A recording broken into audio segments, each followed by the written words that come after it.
Britain's main opposition Labour Party has unveiled its manifesto for the December 12th general election. Leader Jeremy Corbyn outlined what he would do if he becomes Prime Minister. He's promised what many are calling a radical and ambitious plan. The Labour Party wants to nationalise certain industries, to give people another say on Brexit and to increase taxes on the richest. This party, this movement, this manifesto is different. Labour is on your side, and there could be scarcely a clearer demonstration of that than the furious reaction of the richest and most powerful. If the bankers, billionaires and the establishment thought we represented politics as usual, then we could be bought off that nothing was really going to change. They wouldn't attack us so ferociously. Live now to Birmingham in the UK, where that manifesto was launched. Al Jazeera's Paul Brennan is there. It's been described as the most radical Labour manifesto in decades. Paul, what's in it?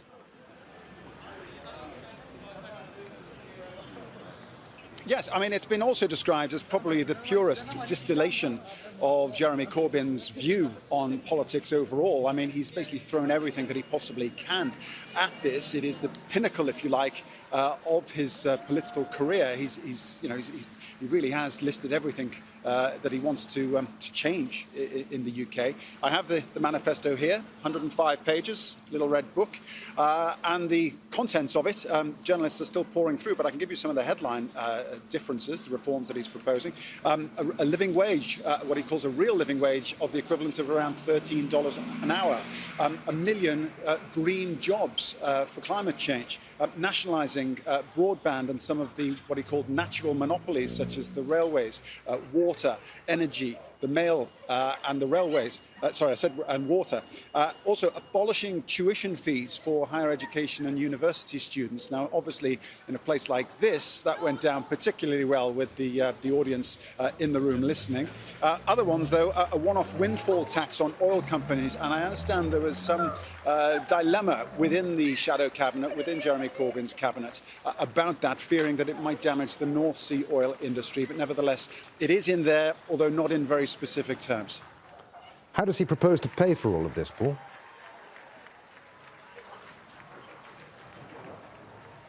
Well, he insists that it's fully costed. In addition to this document, there was another document, a kind of grey pamphlet.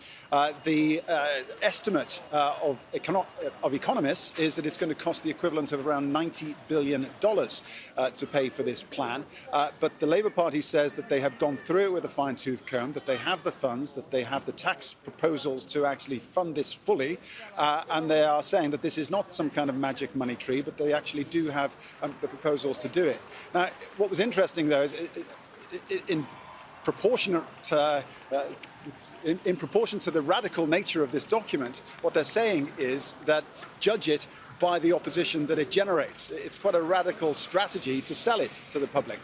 Effectively, they're saying all of those critics, and however loudly they shout about this and try to say that it's rubbish and that it won't work, that will be evidence of just how good it is. So it's an interesting tactic that the Labour Party are putting forward for this to win over voters ahead of that vote on December 12th. Paul, many thanks indeed. Paul Brennan there live in Birmingham. Chris Stafford is a researcher at the Centre for British Politics at the University of Nottingham. He joins us now via Skype from Nottingham. Good to have you with us, Chris. Labour running well behind the Conservatives at the moment in the opinion polls. Will this manifesto change their fortunes? Well, it remains to be seen, really, doesn't it? I think they're certainly pulling out all the stops to turn it around. It's definitely playing to Corbyn's strengths. So hopefully for him, shall we say, it might help him in the polls. But remains to be seen, really. Is there an appetite in Britain for such a radical manifesto as Labour's? I think there definitely is. Corbyn, obviously, he has a very strong core support base, and they definitely call for the kinds of things he's proposing. Whether it strikes a chord with the more sort of general population, again, remains to be seen. But I think a lot of the things he's proposing will certainly be attractive to people. Whether it's attractive enough to convince them to vote for him or the Labour Party, at least, of course, that's a very different issue. As Paul Brennan was saying, a lot of the policies will appeal directly to younger voters who have a history in the UK of not turning out to vote in elections. Will this be enough, do you think, to get them to the polling booths? I think there's a good chance it will certainly encourage many people to show up. Certainly, promising to abolish tuition fees will certainly be quite popular with students.